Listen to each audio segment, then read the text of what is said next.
Hi, I'm Japinder Kaur, and it's a pleasure to be speaking to all of you today. I'm a Bollywood film director and a fashion designer. My debut feature film came out when I was 24 years old, making me the youngest Bollywood director. Soon after which, I ventured into fashion and have my label Singh Kaur Couture, which operates out of Dubai, India, and Toronto, having our flagship store in India. We would be speaking today about Indian fashion industry on a whole and especially about the Indian consumer market. Um, to begin with, I want to point out that we're talking about at least 17.8% of the world's population when we speak about the entire Indian consumer market, which makes it roughly about one fifth of the world. So we're talking about a very big number where it's difficult to pinpoint exacts. But as fashion insiders, there are many patterns which we see for sure, and I think it would be great to share them with you so that one can always use them in their favor.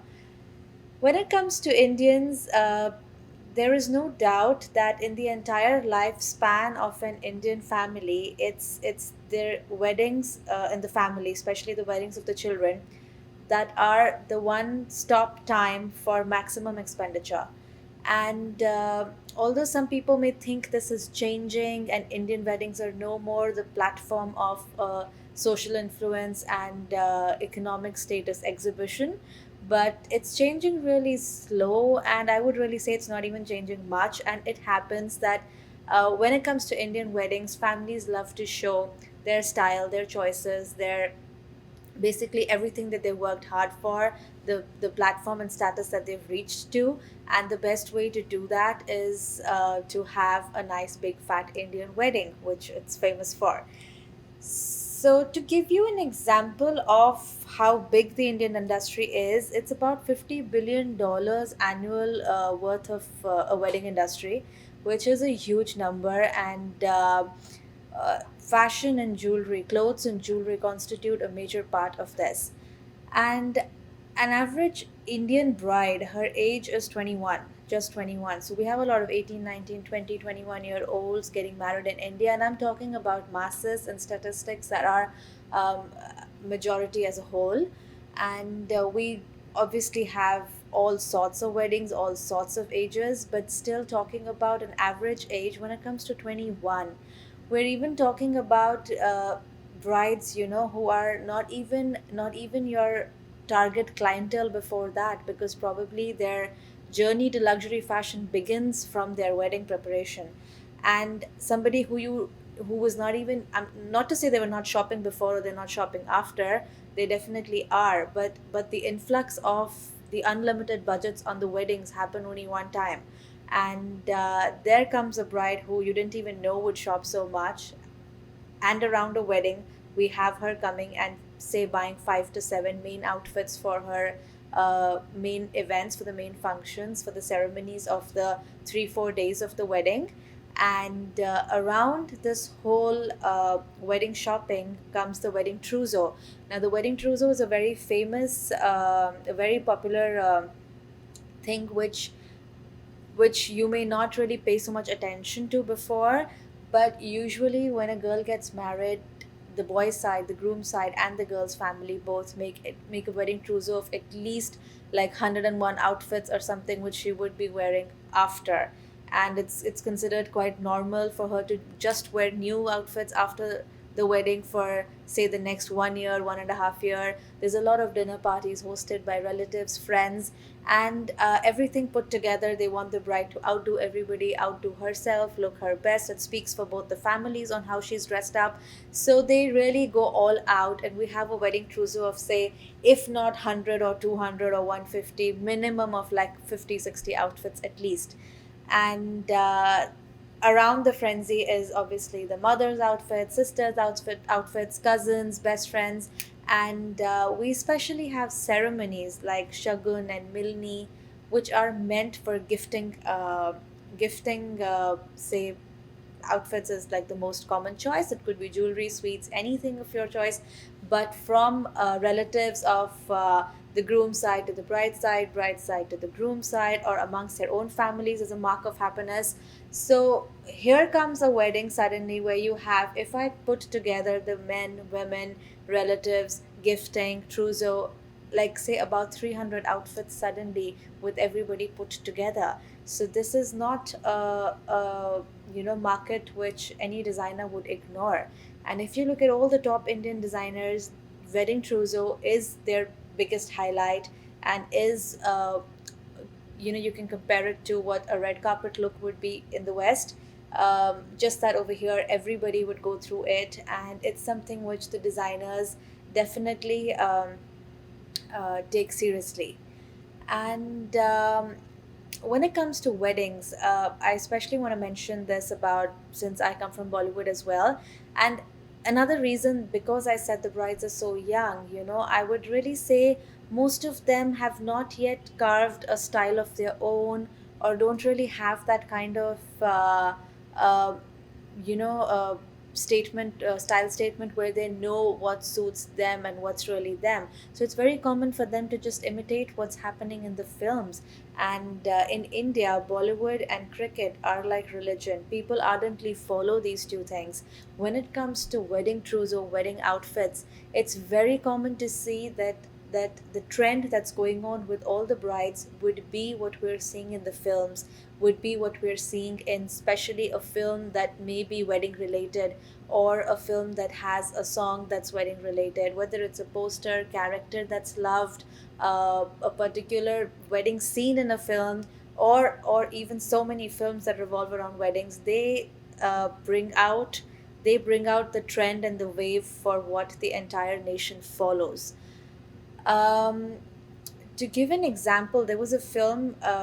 There is this epic dialogue in one of the films where this protagonist Alia Bhatt, she actually says that to her parents in the film, that I will get married if I can wear that lehenga which Kareena Kapoor is wearing, which is a superstar. So basically, she's saying that my incentive to marry would be if I get to wear what the actress is wearing. मैं शादी करूंगी तो करीना वाला designer lehenga पहन के करूंगी वरना दूल्हे को टाटा बाय बाय कर दो And that's a little too much now, but that happens. And it's very common and accepted that a lot of bridal looks just get inspired directly from particular films or actors, and also the actors' personal lives, not just what the actor dresses up like in the film, what their personal looks are. Say if it's an airport look, or even if it's to an award functions or an event, wherever the actor has their own personal appearances, that also becomes the trend of the season.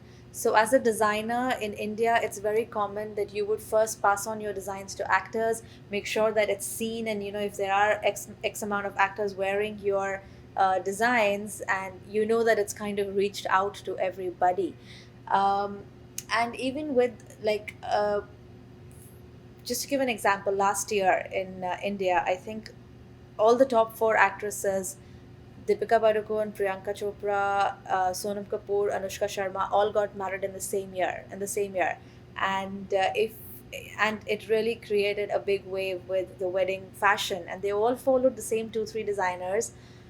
And after which I have seen, and I'm going to try and find and put it over here, something like, there are wedding blogs that have featured weddings which say uh, that real bride who recreated the Deepika Padukone look, something like this. And you would actually have and the blog appreciated her for this. So you would have a real bride here who is going to completely imitate what the actress did, and that's the setup for her wedding. So obviously what the actress wore makes a big statement and becomes a very important fashion turning point for that designer, who knows that he's introducing or she's introducing that look not just to one actor but to tens of thousands of brides after that. So it's a very important flowchart that we see of fashion which flows from weddings that get inspired from Bollywood and the actors' personal lives, actors' own weddings. Uh, this is something which I would really like to pinpoint, because mostly when you're not in there yet, you miss out on this whole big economic business thing happening here, which the Indian market as a mass follows. Apart from weddings, it comes down to festivities. That's like the big number two. So although India would follow their usual say spring, summer, and fall, winter collections, but weddings and festivals would definitely outdo everything and be the actual times when people really shop. So when it comes to something like a Diwali, Karwa Chauth, you would specially have Diwali pop-ups, Karwa Chauth pop-ups. Like it's a festival for married women where they mostly wear red. Like they prefer to wear red. It's a cultural thing, and they love to shop for it, because it's culturally even there in all these festivals. uh, Gifting is a big part of each festival in India. For example, even if it's a small festival as Rakhi, which is not as big with any parties and it's a small family affair, but even then, a brother is supposed to gift something to his sister. So gifting an outfit, shopping for Rakhi, wearing a new outfit on Rakhi, these are all very common things. And this is what even happens on, like, festivals and weddings are the biggest social events that Indian families attend, um, like on an everyday basis. So their shopping for these events becomes priority. And even around all these festivals, you would see there is some way or the other of gifting which is always there culturally in it. Uh, like Diwali, just 2 days before it, has a festival called Dhanteras, where it's auspicious to buy metal. So a lot of people buy jewelry and even cars, gold, or anything specifically on this date. They might even buy it before, but they'll go pick it up on this date. So it's a big date for people who work with metal.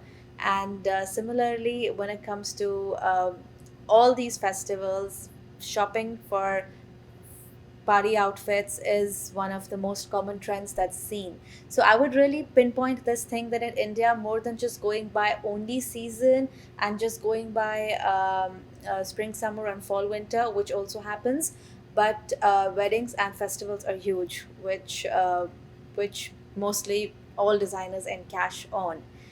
Apart from that, I would like to also pinpoint on what kind of fashion really goes on, what are the preferences of people at these events. So, mostly when it comes to the wedding, it's always the dream wedding lehenga.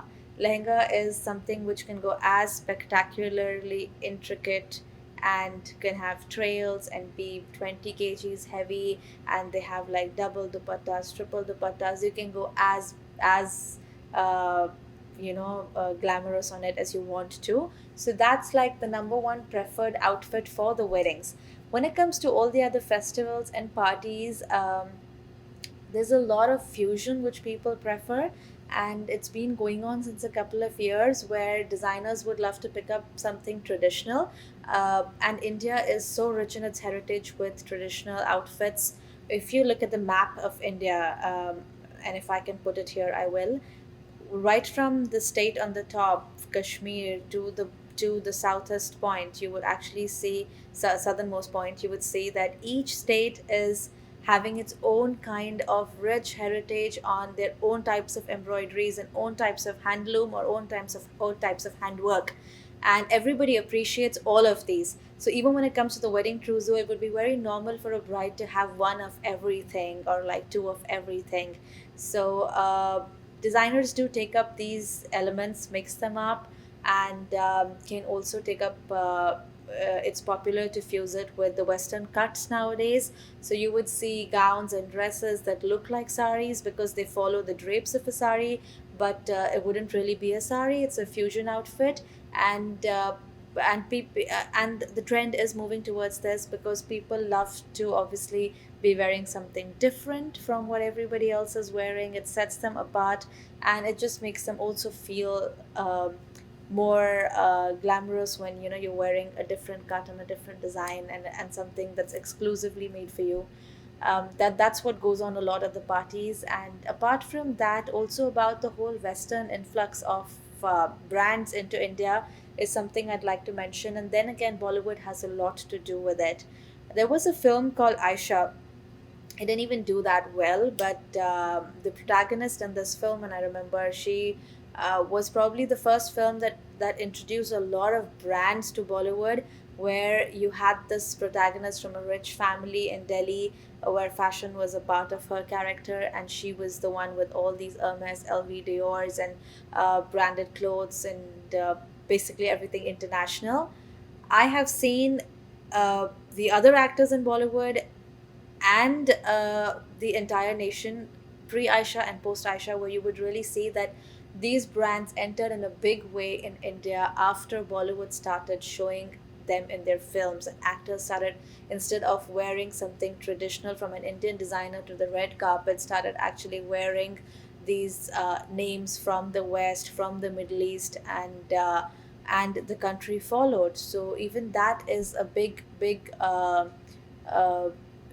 big impact that a film or a character in a film can have on the entire fashion scenario. I'd also like to mention a little bit about the men's fashion here, which we kind of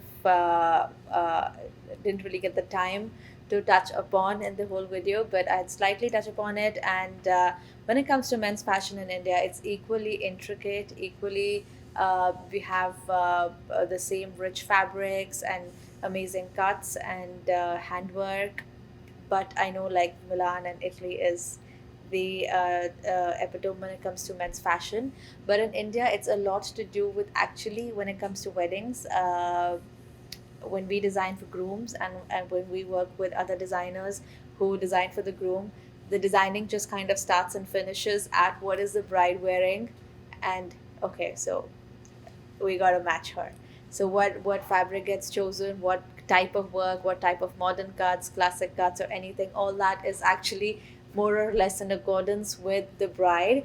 And if not at weddings, even at festivals, it's more or less in accordance with the theme and family. And that's where I see the men's fashion mostly. But that is an entire different section to talk about.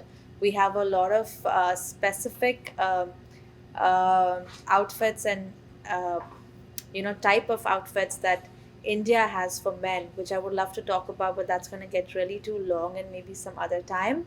I hope this video really helped you all and gave you some insight into what the Indian consumer market is and what the Indian fashion industry kind of follows. And I was glad I was able to interact with all of you. Thank you.